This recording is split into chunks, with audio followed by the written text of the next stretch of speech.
The silence in the lawyer's office was so thick Emma thought she might suffocate before a single word was spoken. The mahogany-paneled walls seemed to lean inward, the heavy drapes muffled the city sounds outside, and the smell of polished wood mingled with the faint tang of old books. Her parents sat across from her, their expressions sharp and unreadable, like predators waiting for the right moment to strike. Emma clasped her trembling hands in her lap, every muscle tight as if bracing for an unseen blow. She had dreaded this day, not the will reading itself, but the inevitable collision it would ignite within her fractured family. The lawyer, Mr. Cartwright, a man in his late 70s with silver hair combed meticulously back, shuffled the thick stack of papers in front of him. His hands trembled slightly, but his voice was calm, seasoned by decades of mediating family battles. "Thank you all for coming," he began, his tone deliberate, as though he understood the words about to leave his mouth might forever change the room.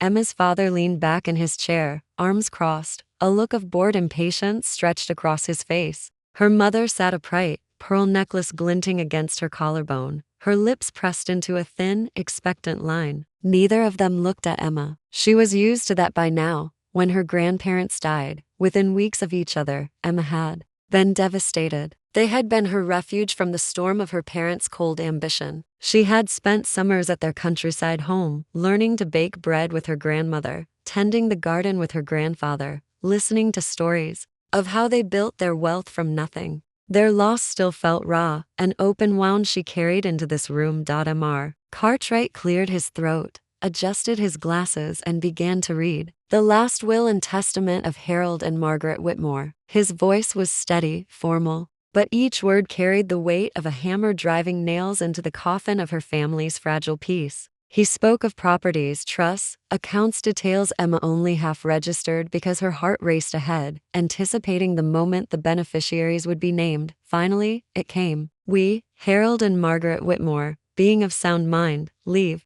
the entirety of our estate, valued at $31,500,000, to our granddaughter, Emma Whitmore." The words hung in the air like a thunderclap. Emma blinked, unsure if she had heard correctly. The entirety? $31.5 million. To her, she had expected something, perhaps a sentimental heirloom, maybe a modest trust, but not this. Never this. Across the table, her father's face darkened, blood rushing to his cheeks. He leaned forward, fists tightening against the polished wood. "This must be some kind of mistake," he barked, his voice low but dangerous. "The estate belongs to the family, not to one person." Her mother's eyes flicked to Emma, sharp and accusing. "You knew about this, didn't you?" she demanded, her voice laced with venom. "You manipulated them somehow." They were old, confused. Emma's throat tightened, and she shook her head. "I didn't know," she whispered, though her voice cracked under the pressure. "I swear, I had no idea." Mr. Cartwright raised a hand, his voice firm. "There is no mistake. The will was drafted, revised, and notarized on multiple occasions. Mr. and Mrs. Whitmore were of entirely sound mind. Their decision was clear and deliberate." The room erupted into chaos. Her father cursed under his breath, pacing in short, furious strides. Her mother muttered about betrayal, her voice quivering with outrage. Emma sat frozen, her mind spinning, unable to comprehend why her grandparents had chosen her and bypassed their own children. Guilt clawed at her chest. She loved her parents despite their strained relationship, and now she was the wedge driven deeper into the chasm that had already been growing between them. She thought of her grandparents, how gentle her grandmother's hands had been when braiding her hair, how her grandfather's laughter had filled the kitchen like music, and she wondered what they had seen in her that her parents could not. Mr. Cartwright continued, unflinching in the storm. "The estate includes the Whitmore family home, several investment properties, liquid assets, and the Whitmore Trust, which has been accumulating interest for decades. All are hereby transferred into Emma Whitmore's name." He looked directly at her, his eyes kind but serious. "This is a great responsibility, Emma. They believed you capable of carrying it." Her father slammed his hand on the table, the sound reverberating through the room. "Capable? She's a child. She knows nothing about managing this kind of wealth. This is absurd." His voice rose, trembling with fury. "We'll contest it. We'll fight it. This isn't over." Emma's heart pounded, but something inside her shifted. For years, she had been made to feel small under her parents. Shadows, diminished by their expectations, criticized for choosing independence over their rigid plans for her life. Yet in this moment, with the entire weight of her grandparents' fortune unexpectedly resting on her shoulders, she felt an unfamiliar surge of resolve. I didn't ask for this, she said quietly, more to herself than to them. But I won't dishonor them by refusing it. Her parents glared at her as if she were a thief caught red-handed. Mr. Cartwright stacked the papers neatly, closing the will with a definitive thud. The law is clear, he said firmly. The estate is Emma's. Outside, the city buzzed on, unaware of the storm brewing within the Whitmore family. Inside, Emma sat motionless, torn between grief, fear, and the faint spark of empowerment flickering in her chest. The fortune might have been hers on paper, but she already knew the true cost.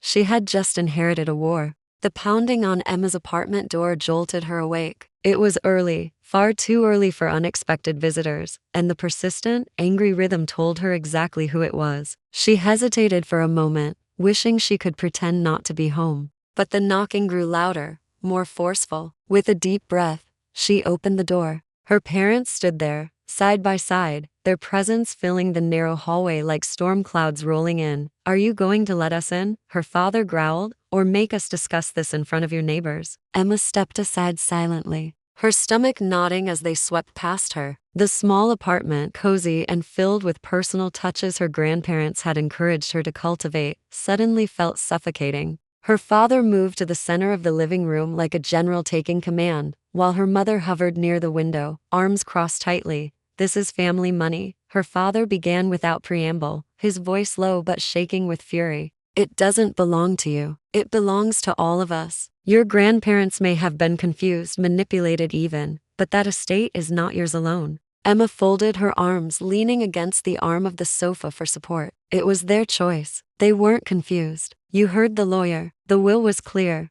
Her mother spun around, eyes flashing. Clear? Do you honestly believe they meant to cut us out of everything? We are their children. We built part of that fortune with them. Your father helped with the investments, the expansion of the family business, then lost half of it. Emma interrupted before she could stop herself. Her voice cracked under the weight of what she had read in her grandparents' letters the night before, words she hadn't intended to reveal. Grandpa wrote about how disappointed he was with the risks you took, how he couldn't trust you to preserve what they worked for. That's why. Her father's face turned scarlet, his jaw tightening as he stepped toward her. How dare you, he hissed. How dare you throw their words in my face after everything I've done for this family? Emma held her ground, though her knees trembled. I didn't throw anything. I'm just telling you what they believed. This wasn't about me manipulating anyone. It was about them not trusting you.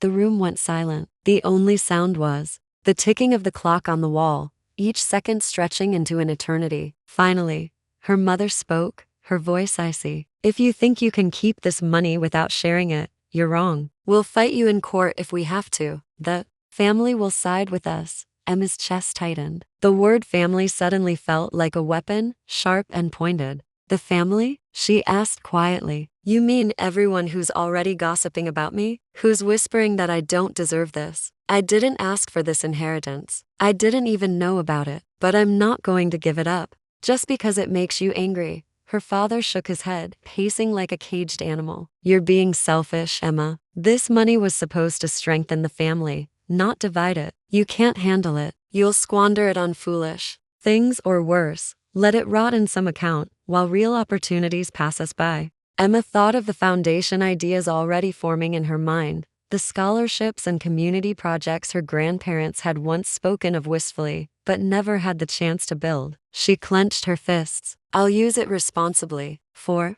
good. For something meaningful. That's what they wanted. Her mother let out a bitter laugh. You? A 26-year-old girl who can barely pay her rent? Don't make me laugh. You have no idea what you're doing. Emma felt her throat burn with unshed tears, but she refused to let them see her break. Maybe not yet, she said softly, but I'll learn, and I'll honor them in a way you never could. Her father stopped pacing, his glare sharp enough to cut. Then you've made your choice. Don't come crying to us when you realize how much you've lost. Because after this, Emma, you're on your own. The word stung more than she wanted to admit, but she simply nodded, forcing her voice to stay steady. I've been on my own for a long time. They left without another word, the slam of the door echoing through the apartment like the closing of a vault. Emma stood in the silence, her breath coming in shallow bursts, her heart aching with equal parts sorrow and defiance. She had always known her relationship with her parents was fragile, but now it felt shattered beyond repair. Within days, the rumors began to spread. A cousin texted her, "Did you really take everything for yourself?" Another message from an aunt arrived, polite, but edged with disapproval. "We all loved your grandparents. Surely you'll be fair about their estate?" Even at the grocery store, Emma imagined strangers whispering, though she knew it was only in her head. Family gatherings that had once been filled with warm meals and shared laughter turned into tense, awkward silences. When she walked into a room, conversations hushed. When she tried to explain herself, eyes rolled, and whispers returned the moment she stepped away. The inheritance hadn't just given her wealth, it had marked her as an outsider in her own bloodline. One evening, Emma sat on her balcony, the city glowing beneath her like a restless sea of lights. She thought of her grandparents, of their trust and love, and clung to the hope that she could live up to the responsibility they had placed on her. But deep down, a chilling realization settled in her chest. The fortune wasn't just money. It was a line drawn in sand, and on the other side stood everyone she had once called family, and they were ready for war. The apartment was quiet that evening, but Emma's mind churned restlessly. The confrontation with her parents replayed in fragments, the pounding at her door, the venom in her mother's voice, the ultimatum in her father's glare. She had thought time might dull the sting, but it hadn't. If anything, the silence made it worse. She felt untethered, caught between grief for her grandparents and the bitter fallout with her parents. When the call came from Mr. Cartwright, it startled her. His voice, though calm as always, carried an undertone of urgency. "Emma, I've gathered some personal items your grandparents wanted you to have. Letters, journals, a few keepsakes. They instructed me to give them to you privately." That word privately echoed in her mind long after she hung up. It suggested secrets, perhaps explanations. She collected the box the next morning, a modest cardboard container sealed with tape. Back home, she set it carefully on her coffee table, almost afraid to open it. Inside, nestled among tissue paper and the faint scent of cedar, were her grandfather's journals bound in worn leather, her grandmother's delicate stationery tied with ribbon, and a handful of photographs she had never seen before. Emma sat cross-legged on the floor, fingers trembling as she pulled out the first journal. Her grandfather's handwriting sprawled across the yellowed pages, neat but firm. She skimmed entries at first, notes about business deals,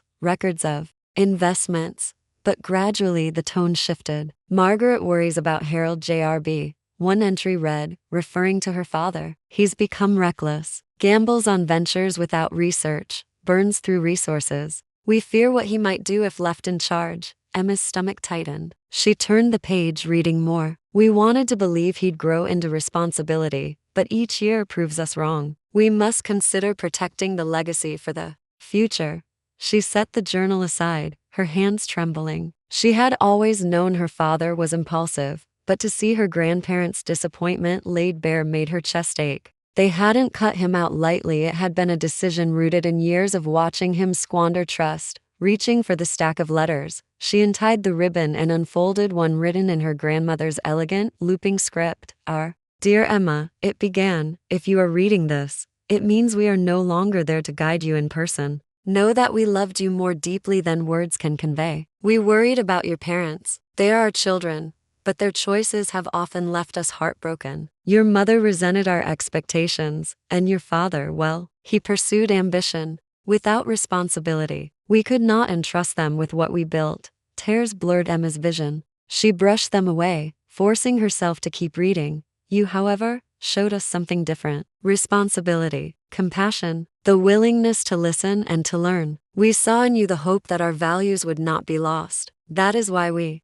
chose you, not for the money's sake, but for the legacy, the belief that you will use it for good. Carry it forward, Emma. Build something that matters." Emma pressed the letter against her chest, sobbing quietly. For the first time since the will had been read, she felt clarity. Her grandparents had not meant for her inheritance to become a wedge of greed and resentment. It was their last act of faith in her, A passing of the torch. She spent hours sifting through the contents of the box. Some letters were tender memories, her grandmother describing the day Emma was born, her grandfather recalling Emma's first attempts at planting vegetables in their garden. Others were harsher, accounts of bitter arguments with her parents, warnings of debts paid to bail her father out of failed business ventures. The photographs, though, offered moments of light. There was one of her as a child, perched on her grandfather's shoulders at the county fair, her face lit with laughter. Another showed her grandmother teaching her how to knead dough, flour smudged across Emma's cheek. They were small reminders of joy, fragments of the bond she had shared with them that had nothing to do with money. Late into the night, Emma closed the last journal and sat in silence. The city hummed faintly beyond her window, but inside she felt cocooned in the voices of the past. She understood now that the inheritance wasn't meant to elevate her, it was meant to shield the family legacy from being destroyed. Her grandparents had chosen her not out of favoritism, but out of necessity, yet that knowledge brought its own burden. Could she live up to their faith in her? Could she use the fortune to build something meaningful without succumbing to the same temptations that had plagued her parents? Her phone buzzed, breaking the stillness. It was a message from her cousin, blunt and accusatory. "You're tearing this family apart. Hope the money is worth it." Emma stared at the words, her fingers hovering over the screen. She didn't reply. What could she say? That she hadn't asked for any of this. That her grandparents had chosen her for reasons no one else wanted to understand? She set the phone down and returned her gaze to the box.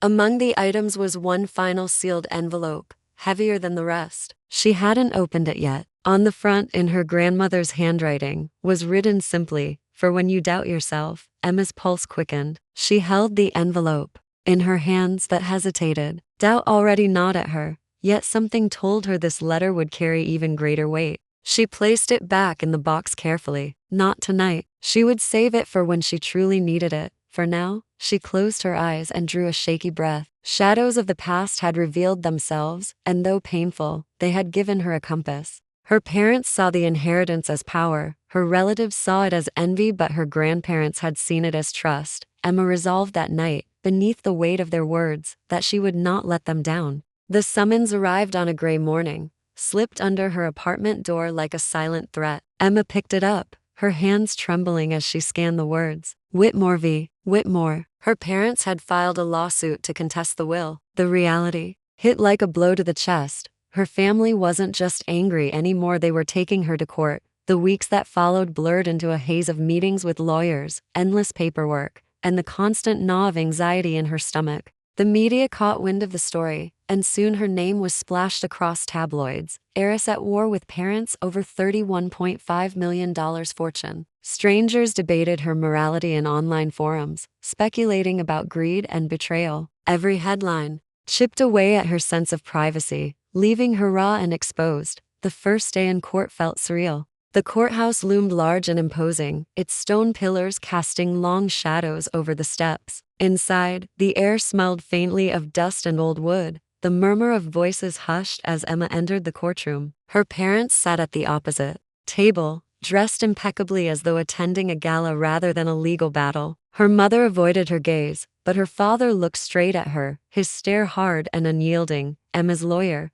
a composed woman named Marissa Cole, leaned in close and whispered, "Stay calm. Let me handle the arguments. All you need to do is remain steady." Emma nodded, though her heart hammered so loudly she was sure the whole room could hear it. The proceedings began. Her parents' attorney painted Emma as naive and unworthy, suggesting that her grandparents had been unduly influenced, that their judgment had been clouded by age and sentimentality. He emphasized her youth, her lack of financial experience, the modest lifestyle she had lived until now. This fortune was never meant to rest on the shoulders of one unprepared granddaughter, he declared. It belongs to the family. Emma bit her lip, her nails digging into her palms beneath the table. Each word felt like a public stripping of her dignity. She wanted to shout that she hadn't asked for any of this, that she had only ever loved her grandparents, not their money. But she stayed silent, just as Marissa had instructed. When it was their turn, Marissa rose with quiet authority. Her voice carried a calm conviction that filled the courtroom. The will was written with intention, revised multiple times, and validated by legal witnesses. Harold and Margaret Whitmore were of sound mind. They chose Emma not out of whimsy, but out of reason. They trusted her to honor their legacy when they could not trust their own children. She placed copies of the journals and letters into evidence, including the letter Emma's grandmother had written, carefully redacted of its most personal passages but still powerful. Emma's throat tightened as she listened, tears threatening. When Marissa read aloud, "We entrust our estate to Emma, who has shown responsibility, compassion, and the values we cherish. We do this with love and with clarity of mind." The courtroom was still, the weight of those words hanging heavy in the air. Emma dared to glance at her parents. Her mother's jaw was clenched, her eyes glistening with restrained fury. Her father's face remained hard, but his hands twitched against the table. The battle stretched on for months. Hearing after hearing, Emma returned to that sterile courtroom, her nerves frayed by the constant scrutiny. Some days, she walked out feeling confident after Marissa dismantled the opposition's claims with precision. Other days, she felt crushed by the accusations that she was selfish, manipulative, even deceitful. Each hearing drained her spirit a little more, leaving her exhausted and hollow. Outside the courthouse, the press swarmed. Cameras flashed, microphones thrust into her face. "Emma, did you manipulate your grandparents? Do you plan to share the money with your family? Are you afraid of losing everything?" She kept her head down, pushing past them, her silence becoming its own answer. At night, she lay awake replaying the questions, the doubts creeping in no matter how firmly she tried to shut them out. One evening, after a particularly brutal cross-examination, Emma found herself sitting alone in her car long after the courthouse had emptied. She gripped the steering wheel, tears streaming unchecked, whispering into the quiet,